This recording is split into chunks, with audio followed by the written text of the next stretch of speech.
It's the only way that you can do it.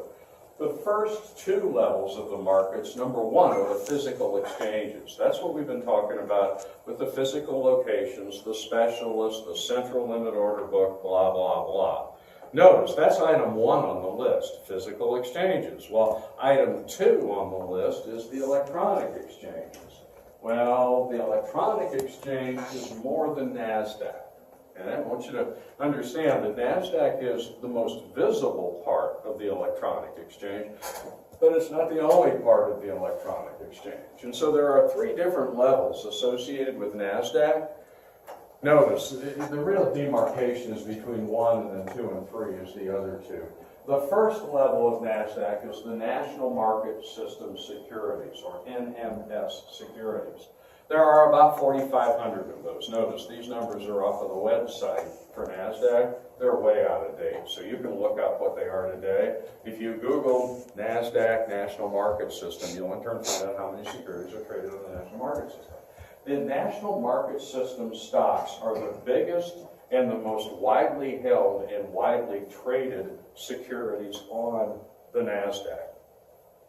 That's what you're getting in that NASDAQ average. When you hear the NASDAQ average quoted with the Dow and the S&P 500 and the NASDAQ index is the price of those 4,400 stocks in the national market system, weighted on a market value basis. You probably learned about that in investments. And so when you hear people talk about the NASDAQ, most of the time they're referring to the national market system part of the NASDAQ. But there's more to NASDAQ than just the NMS firms. There's also the small cap index. There are about 2,500 companies traded there. And there's the OTC BBS system, the bulletin board system. That's where we're traded at URI. Notice, the bulletin board system is for small, thinly traded companies. And then the small cap market is for companies that have a capitalization between like 100 million and maybe 700, 800 million. I forget where the standards are for the listing requirements. But you can kind of look at that as tiny firms, medium-sized firms, and big firms in terms of the way you look at those three levels on the NASDAQ. Well, why did NASDAQ start out that way and develop and evolve that way? You guys are too young to remember the days when long-distance phone calls cost money. When I was a kid and we wanted to call Grandma in Oregon, you could only talk for a few minutes because anytime you made a call out of your local calling area, you paid a long-distance charge. When I moved here and we lived in Matthews, there used to be, unless you got like a wide area plan through Bell South, it was considered a long-distance call from Matthews to the university. And so we had to get a wide area calling plan because my wife couldn't call the office here and get a hold of me during the day from the house if she wanted to, because that was a long distance phone call. The internet blew all of that out. Where did that come from? Well, the idea was electronic communication was expensive and more expensive than physical communication, which is why back in 1969 and 70 and 75, the NASDAQ developed in such a way that only companies that were really liquid and had an investor following that were widely traded were traded on the NASDAQ because it was expensive to trade securities electronically. And so what happened over time is they widened their market to include more and more small companies as the cost of electronic trading went down. I mean, if you look at this from the standpoint of the world today with the internet, it makes no sense because electronic communication is cheap. Shit, I can call England. My son's in England. I can communicate with him over the phone through Time Warner Cable. I pay $1 a month in order to be able to do that. It's just a VoIP connection across the Atlantic. But notice, that's today. This is the old way the world used to look when that electronic infrastructure was really expensive to develop. And you had to amortize and recover the cost somewhat. Well, how did you do it? You made it expensive to trade electronically. Well, as the cost went down, what happened was NASDAQ widened the number of companies that it permitted to list. And so after it became cheaper, then small companies, these small cap firms started to list, and then the bulletin board system developed as an offset to the pink sheets. that you're going to learn about in just a minute, where the basic idea is now everybody lists electronically. And because dual listing has been around since about 2005, it's not at all uncommon to find companies listed both on the physical exchanges and listed on the NASDAQ system. A lot of technology companies now do dual listing. New York Stock Exchange used to prohibit dual listing as a way to protect their monopoly power. Well, what happened over time was you had little technology companies that were startups, would start up on the NASDAQ. And then as they grew, the typical path of migration was you went from being traded on the NASDAQ when nobody knew who you were, and you were just a small unknown company. This is after it became cheap and you listed on the bulletin board system. And as you got bigger, you would then move to a physical exchange, because the physical exchanges were where the dominant trading went on, the majority of trading went on. And so as you grew and evolved as a publicly held company, you'd go from the bulletin board system to the small cap system. Then you'd have to make a decision whether you wanted to stay electronic with your listing and stay on the NASDAQ and go into the national market system, or whether you wanted to jump to one of the physical exchanges. If you were regionally followed, you jumped to the Kansas City Exchange or the Pacific Exchange, one of the regional exchanges in the ITS where most of your shareholders were located.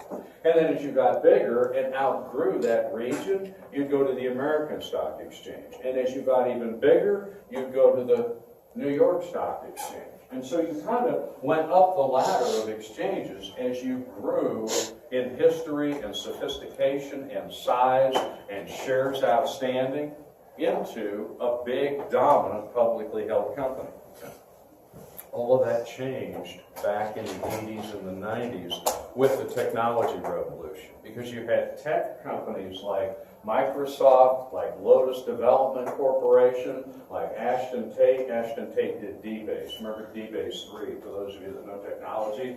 That was where the original database programs came from. Those companies originally listed when they were two guys in a garage on the bulletin board system of the NASDAQ. But because they were tech companies, when they got big, they didn't migrate to a physical exchange. They stayed in an electronic environment, which means over time, NASDAQ's national market system became dominated by big technology companies. Microsoft doesn't list on the New York Stock Exchange. Sun doesn't list on the New York Stock Exchange. Netware, what's net? You know, I forget. What's it? Novell. Remember Novell when Novell Networks were really big? Novell didn't list on a physical exchange like the New York Stock Exchange.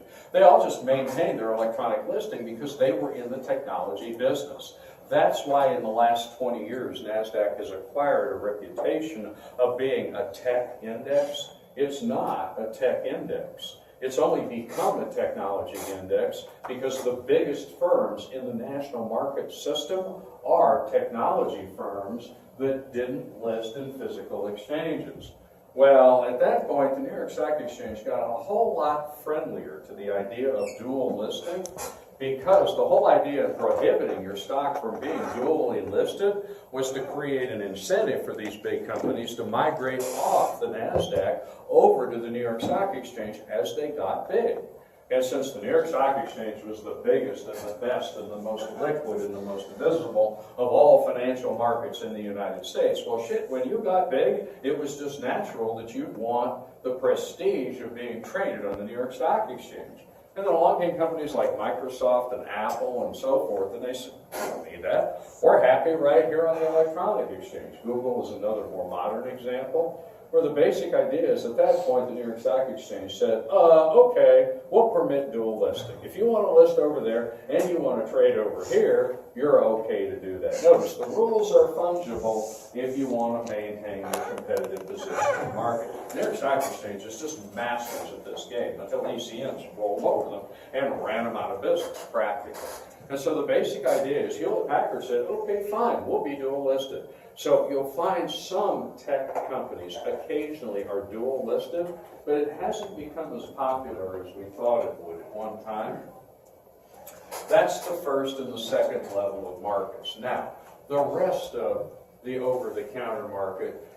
Notice you can include the pink sheets as being part of the electronic exchange, although when you read that article, you should have read that Wall Street Journal article about Cromwell Coulson.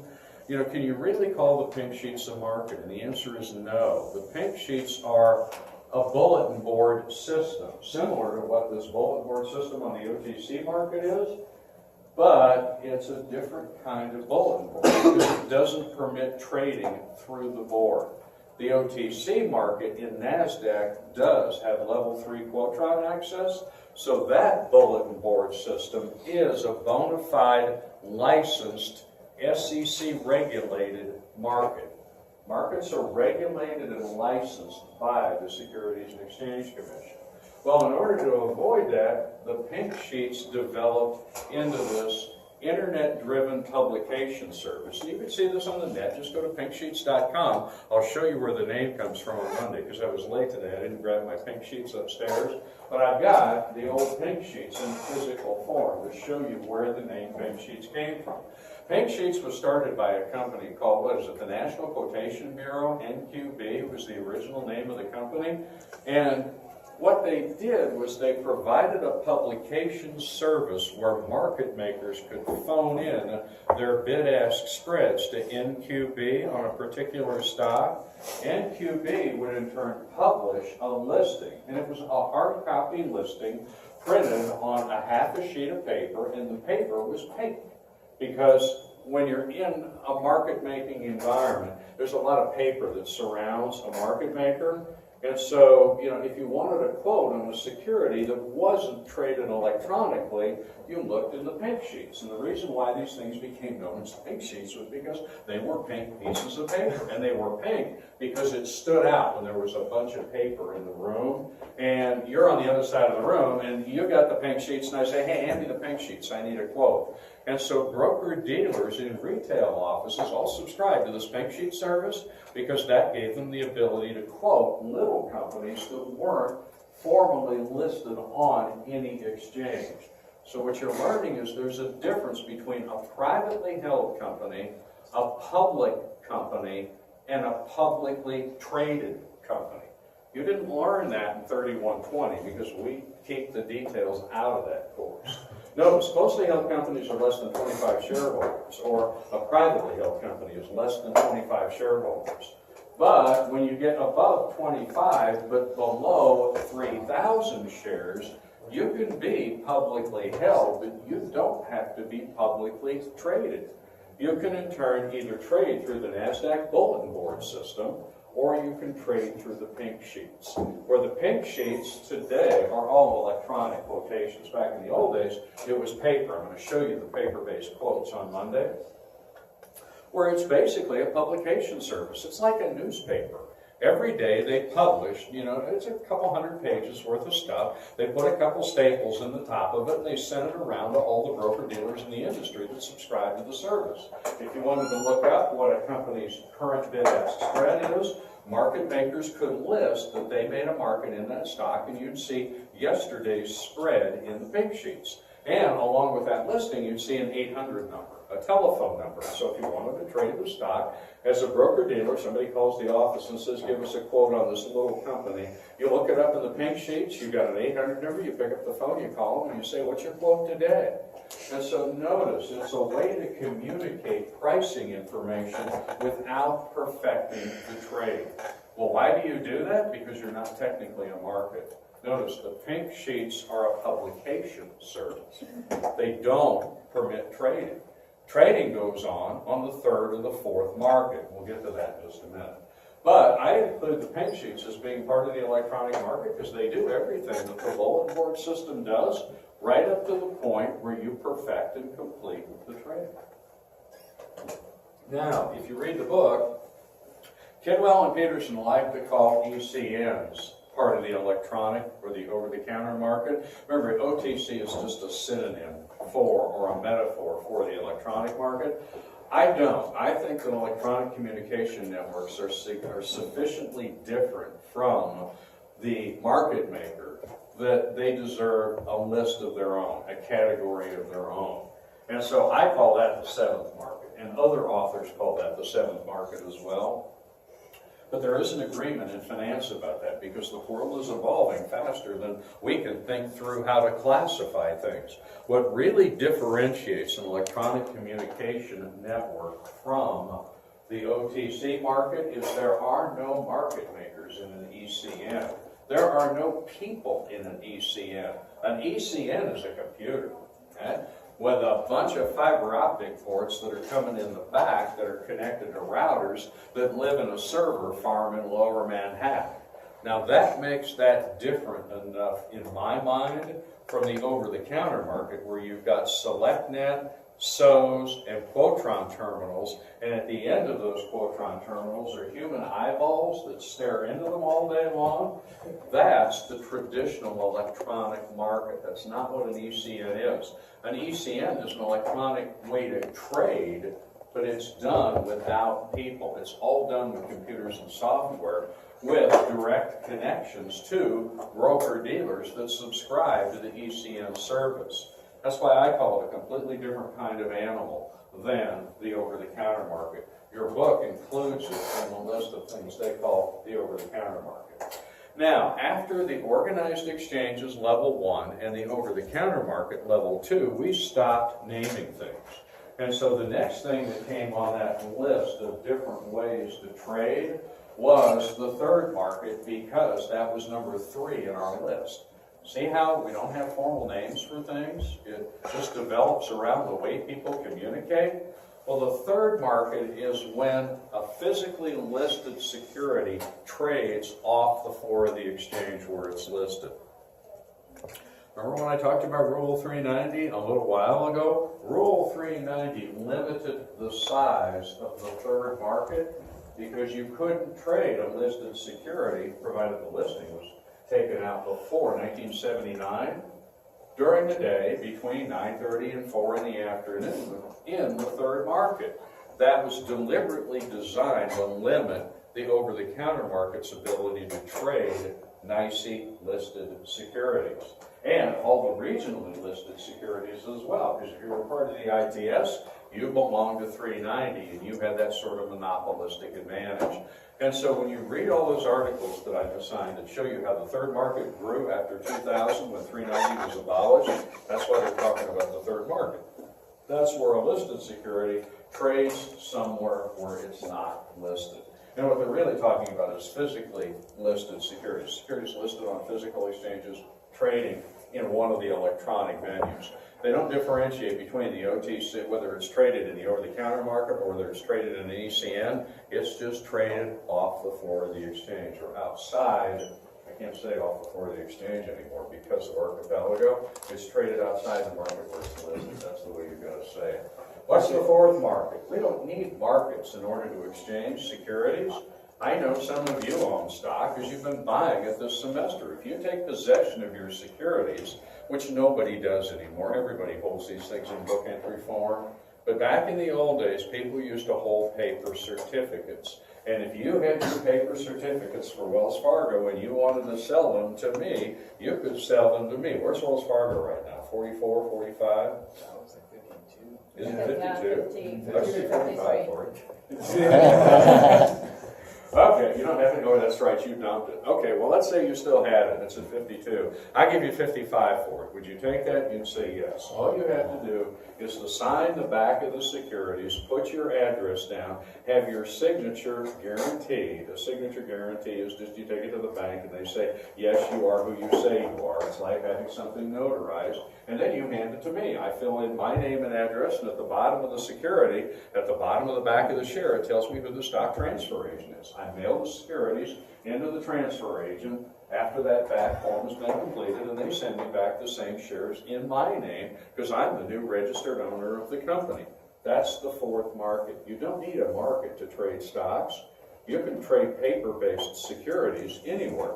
I don't know about electronic listings. I don't know if there's such a thing as the fourth market for electronic listings, because we are moving to book entry form rather than having paper-based securities right now. That's one of the decisions we made at UR this year. It saves us, I think, $58,000 a year in terms of mailing expenses. because we can communicate with all of our shareholders now electronically. If you've got shares, they're not worth anything. It's all book entry, and it's all conducted through one of the shareholder advisory services that in turn provides book entry, electronic book entry services for companies. It's a really interesting thing. And like I said, I learned a lot about it this semester because we're migrating from being physical paper-based securities to being traded electronically only and shares listed electronically in book entry form. To be electronically listed and not have paper-based shares, that's called book entry. And so when you hear book entry associated with Treasury securities, remember the Treasury market went to book entry form 15 years ago. There are no such things as Treasury bills and Treasury bonds. It's all just a book entry with an electronic registry service. And like I said a minute ago, you save a lot of money when you go about doing that. But in the old days, when you had physical securities, you could trade the physical securities without a market. Question?